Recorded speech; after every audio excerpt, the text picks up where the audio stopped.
Shalom saudara yang dikasihi Tuhan, jumpa lagi dalam ibadah online.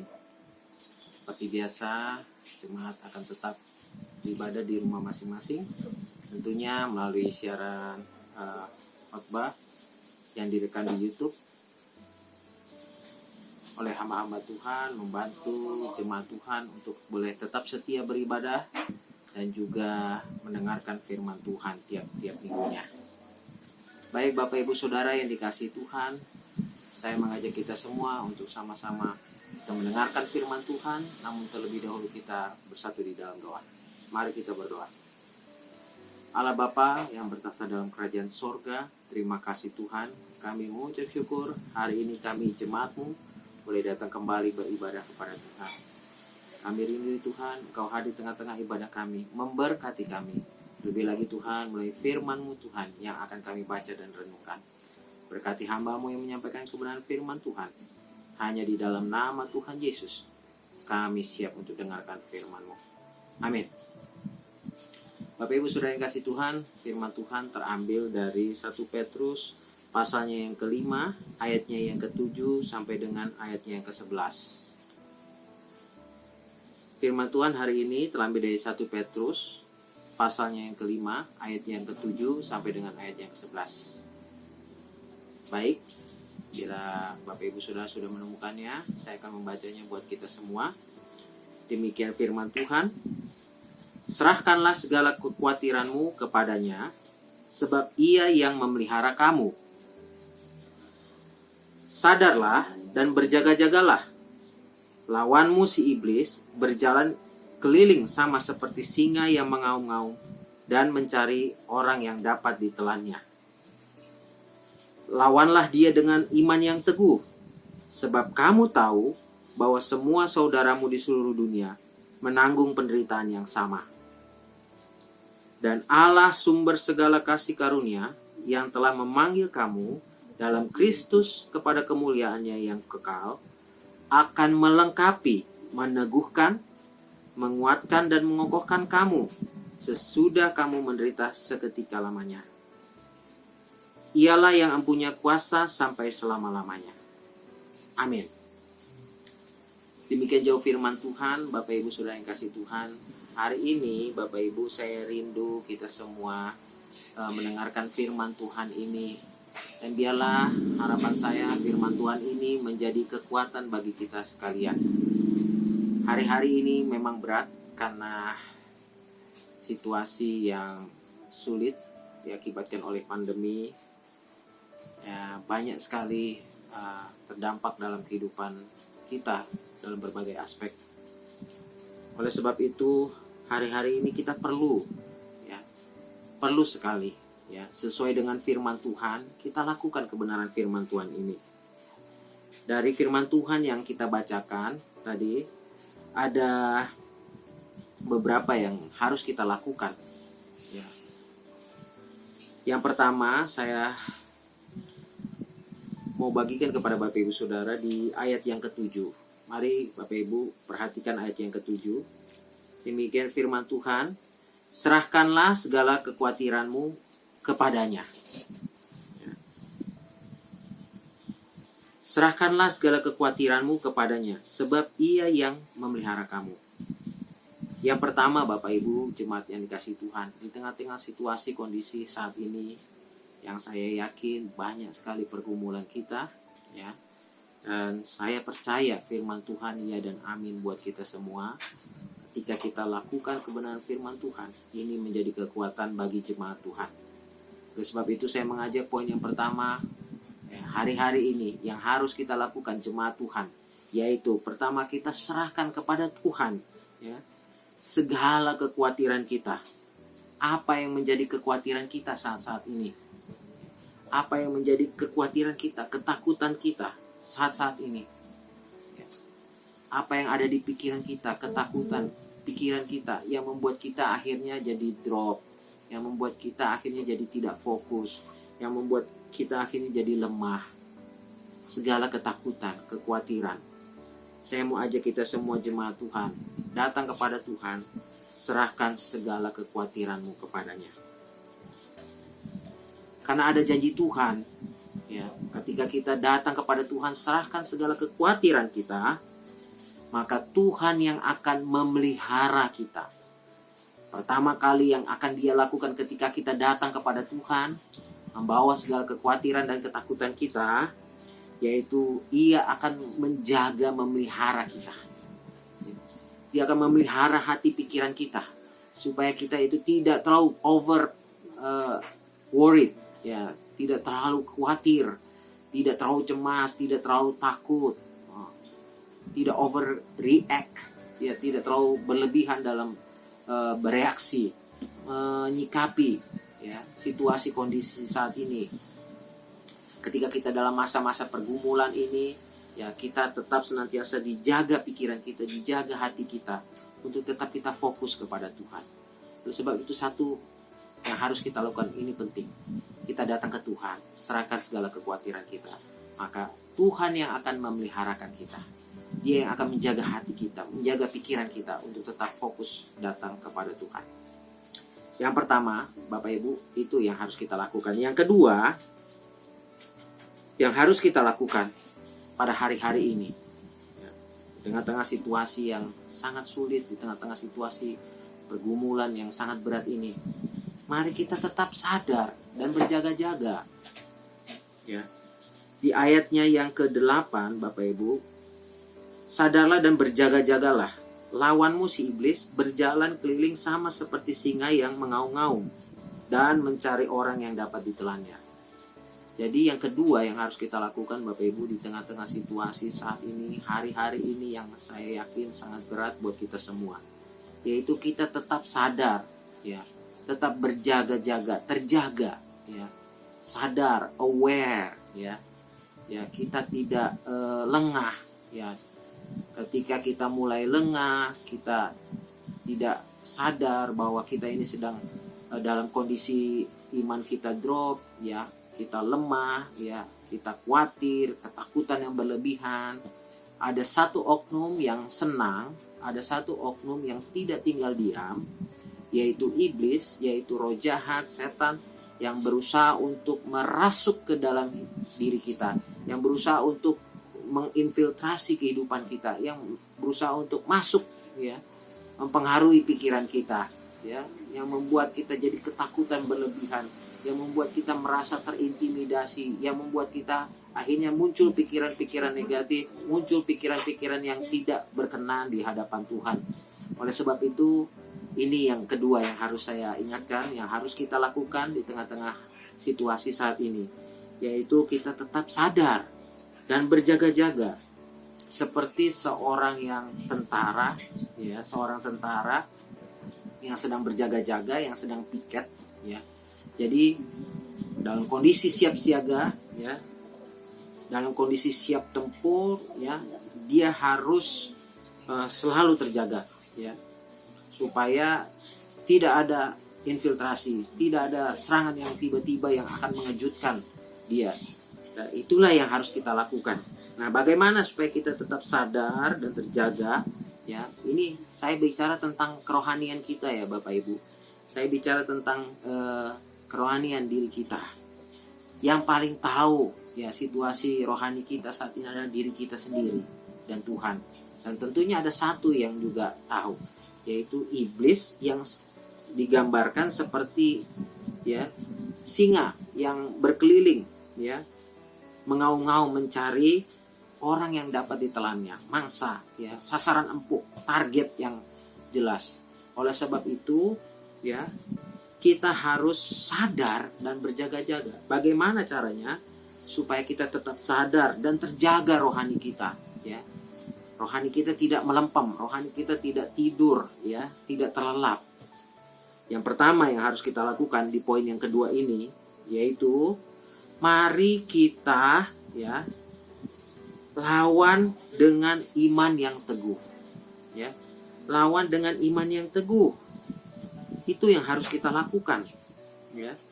Ketika, ya, iman kita tetap kuat, iman kita tetap teguh, ya, maka iblis tidak dengan mudahnya masuk mempengaruhi kita, mempengaruhi pikiran kita, mengaduk-ngaduk hati kita, ya, perasaan kita, emosi kita. Dan akhirnya kita sangat mudah sekali untuk jatuh, sangat mudah sekali dipermainkan oleh tipu daya iblis. Itu sebabnya mari kita perkuat iman kita, ya. Mari kita tetap perkuat iman kita, ya, dengan keyakinan yang teguh kepada Tuhan, ya, tetap percaya kepada Tuhan. Yang kedua, saya mau katakan seperti yang Bapak Gembala sampaikan minggu lalu, bahwa ya, ibadah kita tidak boleh absen, ya. Ibadah kita nggak boleh absen.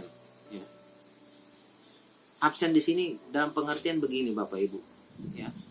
Ketika kita komitmen untuk membangun kerohanian kita supaya kita tetap sadar dan terjaga, maka ibadah kita ini nggak boleh kendor.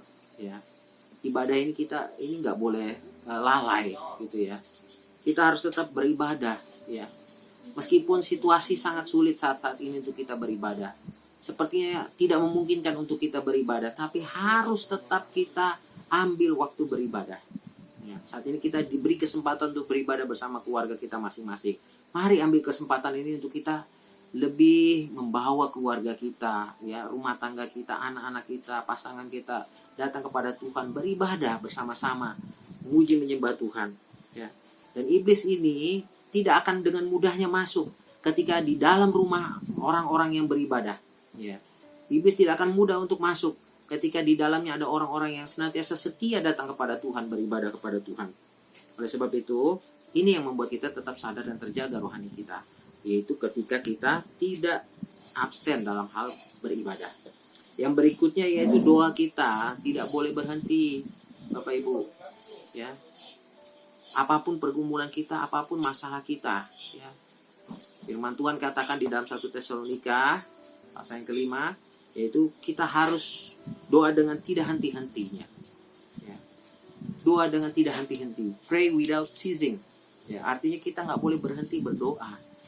Karena kalau kita berhenti berdoa, kita membuka celah untuk si iblis masuk menyerang kita. Ya. Dengan kita berdoa, kita lebih bisa mendekatkan diri kepada Tuhan. Kalau kita malas berdoa, ya, yang dekat yaitu bukan Tuhan, yang lain yang datang.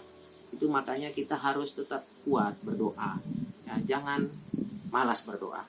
Di tengah situasi saat ini, kondisi saat ini, supaya hati kita tetap, rohani kita tetap sadar dan terjaga, yaitu kita harus tetap berdoa. Jangan berhenti berdoa, terus kita berdoa, berharap kepada Tuhan. Yang terakhir, Bapak Ibu, supaya kita sadar dan terjaga di poin yang kedua ini, yaitu mari kita tetap baca firman Tuhan, supaya kehidupan rohani kita ini tidak kering, ya. Kehidupan rohani kita ini tidak tandus, ya. Tapi ada firman Tuhan yang selalu disirami di dalam hati pikiran kita, sehingga yang terisi di dalam hati pikiran kita itu adalah firman Tuhan yang sejuk, yang menyejukkan hati, menyejukkan pikiran kita, sehingga hati kita itu selalu ada damai sejahtera, sukacita, ada kekuatan, ada pengharapan, ada penghiburan. Oleh sebab itu firman Tuhan tidak boleh lalai, ya. Kita membaca firman Tuhan selalu di tengah-tengah situasi saat ini, ya Bapak Ibu. Itu yang membuat, ya, poin kedua ini, yaitu kita tetap sadar dan terjaga rohani kita. Yang ketiga, hal yang perlu kita lakukan di tengah-tengah situasi sekarang ini, hari-hari ini, yaitu Bapak Ibu, kita perlu, ya, melawan, ya, lawan iblis, ya. Nah, di ayatnya yang ke-9, Bapak Ibu, lawanlah dia dengan iman yang teguh. Dikatakan seperti itu. Sebab kamu tahu bahwa semua saudaramu di seluruh dunia menanggung penderitaan yang sama. Artinya begini, yang bergumul bukan hanya kita, ya, yang merasakan serangan-serangan, ya, yang merasakan ada intimidasi, yang merasakan, ya, tiap-tiap orang kan digoda dengan caranya masing-masing, ya, gitu ya. Tiap orang dicobai oleh iblis dengan cara yang masing-masing, karena iblis itu tahu kelemahan kita, tahu kelemahan masing-masing kita. Oleh sebab itu kita tidak boleh lengah. Tadi poin kedua, kita tidak boleh terlelap, sadar dan terjaga. Dan yang terakhir, kita bukan hanya berjaga-jaga, tapi kita offense, kita menyerang. Dalam artian begini, kita siap bertempur, ya, kita harus lawan. Apabila iblis sudah mulai menyerang kita, masuk ke dalam pikiran kita, mempengaruhi pikiran kita, mengaduk-aduk perasaan kita, hati kita, ya, mulai ada bisikan-bisikan. Kalau jemaat mungkin ada, kok saya suka ada dalam perasaan saya, ada hati saya, atau di telinga saya suka ada dengar-dengar bisikan yang aneh-aneh gitu kan, yang membuat saya jadi takut, membuat saya jadi terintimidasi dan sebagainya. Dan saya mau katakan itu serangan dari si jahat, serangan dari si iblis. Apakah kita harus takut dengan iblis? Tentu tidak. Kita tidak boleh takut, karena iblis itu ada di bawah telapak kaki kita. Ya, karena iblis sudah ditaklukkan oleh Yesus di atas kayu salib. Oleh sebab itu, kita diberi kuasa oleh Tuhan. Kita diberi kuasa oleh Tuhan untuk mengusir, menengking segala kuasa iblis. Ya, kita diberi kuasa, dan kuasa itu ada di dalam diri kita. Ya, Tuhan taruh di dalam Roh-Nya yang kudus. Oleh sebab itu, orang percaya tidak boleh takut dengan yang namanya serangan si iblis. Ya, kita bisa lawan, kita bisa tangkal, kita bisa tangkis. Ya, asal kita percaya, ya, bahwa ada Tuhan di dalam diri kita, dan kita mampu fight, kita mampu melawan, ya, serangan-serangan si iblis. Ya, jadi poin yang ketiga yaitu kita perlu, ya, lawan, ya, selalu dalam keadaan standby, ya, siap berperang, karena situasi saat ini sangat memungkinkan kita, ya, untuk kita gampang sekali diserang dalam segala sisi kita, ya, karena pergumulan ini sangat berat hari-hari ini, dan kita bisa jadi sasaran, ya, empuk dari si iblis, si jahat. Oleh sebab itu, lawanlah iblis dengan iman yang teguh, kata firman Tuhan di ayatnya yang ke-9. Kita harus lawan dengan iman yang teguh. Kita harus kuat, iman kita harus kuat. Sebelum kita fight, kita harus kuat, ya. Yakinkan dalam diri kita bahwa Tuhan berperang bagi kita. Tuhan ada bersama dengan kita. Tuhan yang akan menguatkan kita. Kita tidak akan dijadikan lemah. Karena ketika kita melawan, apa yang dikatakan, ya, kita akan melawan iblis, ya, iblis akan lari daripada kita. Itu yang dikatakan di dalam surat Yakobus, ya, kan? Lawanlah iblis, maka ia akan lari daripadamu, ya kan? Jadi Bapak Ibu Saudara yang kasih Tuhan, kita perlu yang namanya peperangan rohani. Bahkan peperangan rohani itu selalu ada tiap-tiap hari. Jadi Bapak Ibu kalau berpikir, iblis menyerang kita dengan cara apa sih? Iblis itu selalu main halus. Mulai dari zaman awal penciptaan Adam dan Hawa. Iblis nggak pernah tunjukin diri dengan hal yang menakutkan, yang kayak gimana gitu, ya, yang spektakuler kayak gimana. Tapi dia datang dengan cara yang halus, dengan persuasif, dengan bujukan, dengan rayuan, dengan bisikan, ya. Dan itu yang akhirnya membuat kita jadi lemah, ya, membuat kita jadi goyah, membuat kita jadi masuk dalam perangkat tipu daya iblis, ya. Sama juga seperti itu. Iblis itu tidak muncul dengan segala macam yang menakutkan dan sebagainya, tapi dia datang pertama, ya, yang sering kali iblis selalu, ya, serang kita orang percaya, yaitu melalui pikiran kita, ya. Dia akan serang pikiran kita, dia serang, ya, pikiran kita, ya. Dia akan mengaduk-aduk perasaan kita, emosi kita, yang membuat akhirnya kita jadi lemah, membuat kita jadi down, ya, membuat kita jadi meragukan Tuhan, membuat kita jadi hilang pengharapan, ya, membuat kita jadi kecewa dan sebagainya, ya. Muncul pikiran-pikiran yang negatif. Oleh sebab itu Bapak Ibu, mari kita, ya, selalu siap dalam peperangan rohani, karena peperangan rohani itu selalu nyata tiap-tiap hari. Itu sebabnya tadi poin kedua, kita harus tetap sadar dan terjaga, supaya kita ketika waktunya kita harus berperang, kita siap berperang. Peperang secara rohani. Nah, bagaimana itu peperangan secara rohani? Mari kita berdoa, ya. Ketika kita tahu kita dalam kondisi diserang, wah, ini kayaknya iman saya lagi ini nih, sedang diombang-ambingkan oleh iblis nih, sedang diuji saya, sedang dicobai oleh iblis. Nah, ketika Bapak Ibu sadar, ya, mari kita datang kepada Tuhan, berdoa peperangan rohani. Kalau perlu kita berpuasa, ya, karena dengan doa kita ada kekuatan. Minta pertolongan Tuhan, minta Tuhan tolong kita. Mari kita berperang, lawan, ya. Yang berikutnya, ketika dalam peperangan rohani, kita perlu memegang teguh firman Tuhan.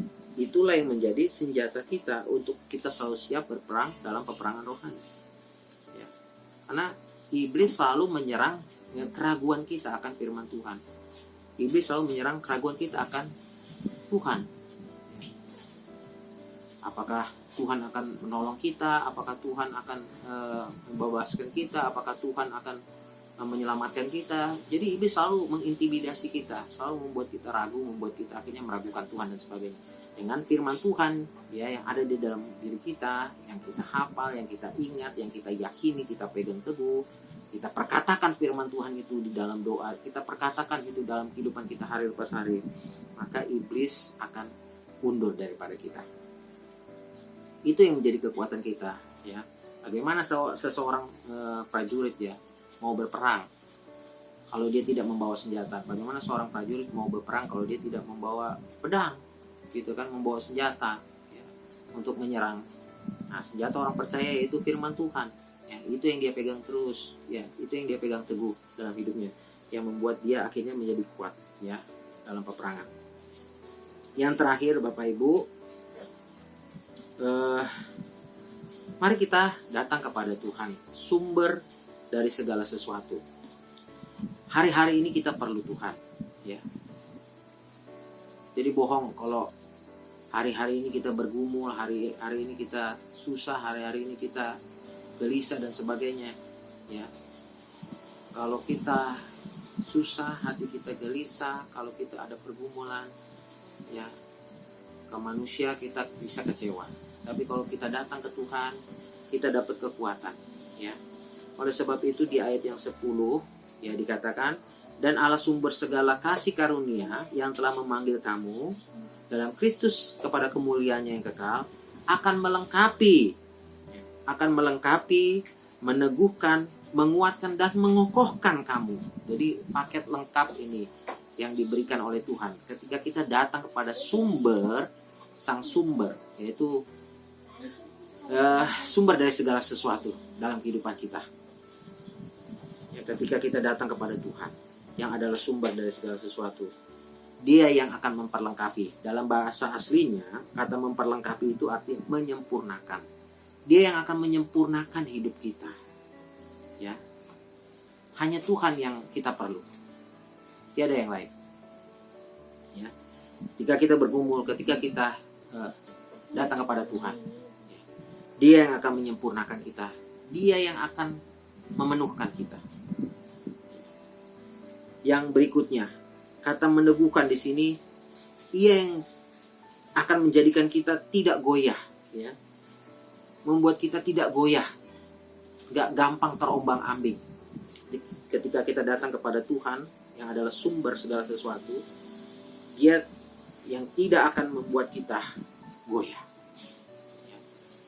Seberapa kencangnya badai hidup, seberapa besarnya pergumulan kita, seberapa besarnya angin yang meniup kita, Tuhan yang akan memegang kita. Tuhan yang akan bersama dengan kita, yang membuat kita tidak akan goyah dan terombang-ambing. Ya. Yang berikutnya, kata mengokohkan di sini ialah Dia yang akan menguatkan kita. Bukan hanya membuat kita teguh, ya, iman kita teguh, tapi Dia akan menguatkan, kasih kekuatan. Ya. Jadi yang tadinya lemah jadi kuat, yang tadinya udah mulai lesu jadi semangat, ya kan? Yang tadinya sedih jadi ada pengharapan. Dialah yang menguatkan kita.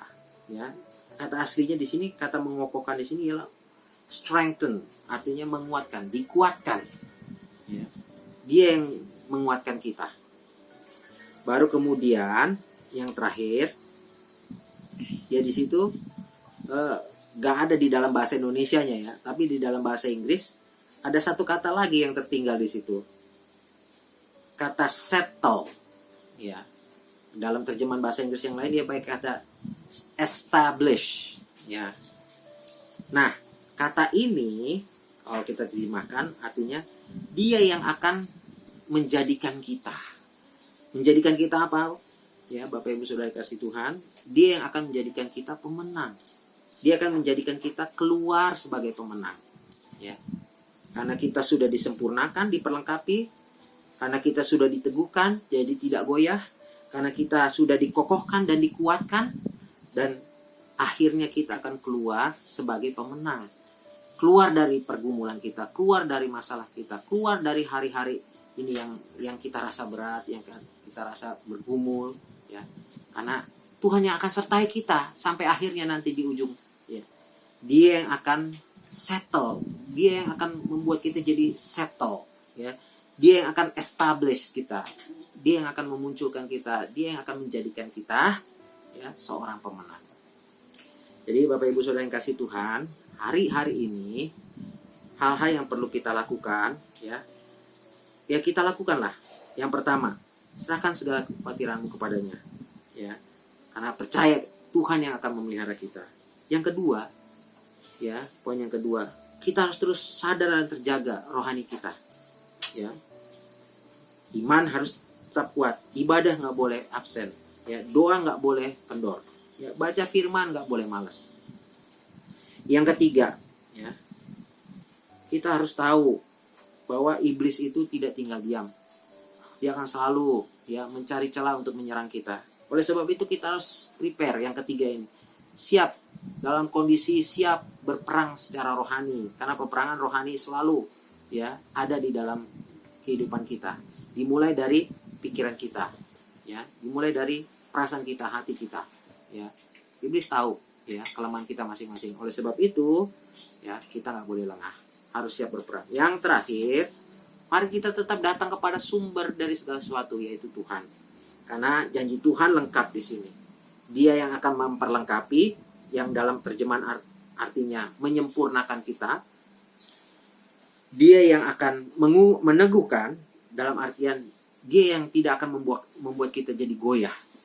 Sekeras apapun badai itu, ya, sekuat apapun itu tofan, ya, yang meniup kita, apapun pergumulan kita, dia yang akan menjadikan kita teguh, tidak akan goyah. Yang ketiga, di poin yang tadi, kita akan dikokohkan oleh Tuhan, dikuatkan, diberi kekuatan, diberi penghiburan, diberi sukacita, diberi damai sejahtera. Jadi Tuhan yang menguatkan semuanya itu ketika kita lemah, ketika kita jatuh, ketika kita down, ketika kita hilang pengharapan. Tuhan yang menguatkan, Tuhan yang kasih penghiburan, Tuhan yang kasih pengharapan. Dialah sumber, ya, dari semuanya itu. Dan yang terakhir, dia yang akan mengeluarkan kita nantinya menjadi pemenang. Baik saudara yang kasih Tuhan, mari kita pegang firman Tuhan ini. Ya, hari-hari ini memang berat, tapi pegang terus firman Tuhan, ya. Percaya firman Tuhan, maka kita akan senantiasa dikuatkan oleh Tuhan. Amin buat firman Tuhan. Mari saya ajak kita semua untuk sama-sama kita mengucap syukur buat firman Tuhan dan kita berdoa. Mari kita berdoa. Bapa di dalam sorga, terima kasih Tuhan. Hari ini Tuhan, kami sudah mendengarkan firman-Mu. Biarlah Tuhan, dari firman Tuhan ini, kami dikuatkan dan diteguhkan. Kami percaya Tuhan, Tuhan senantiasa menyertai kami di hari-hari yang sulit ini, di hari-hari pergumulan kami Tuhan. Bahkan kami bergumul untuk banyak hal ya Tuhan. Kami mohon ya Tuhan, kami berserah hanya kepada Tuhan. Kami mau serahkan segala kekhawatiran kami kepada Tuhan. Kami mau terus percaya kepada Tuhan, karena Tuhan yang akan memelihara kami, menjaga kami. Kami juga percaya Tuhan, ketika kami berserah kepada Tuhan, maka Tuhan yang akan menyertai kami, membimbing kami, memberi kami kekuatan, penghiburan, serta sukacita damai sejahtera. Terima kasih Tuhan Yesus, kami mengucap syukur buat firman-Mu. Hanya di dalam nama Tuhan Yesus kami sudah berdoa dan mengucap syukur. Amin.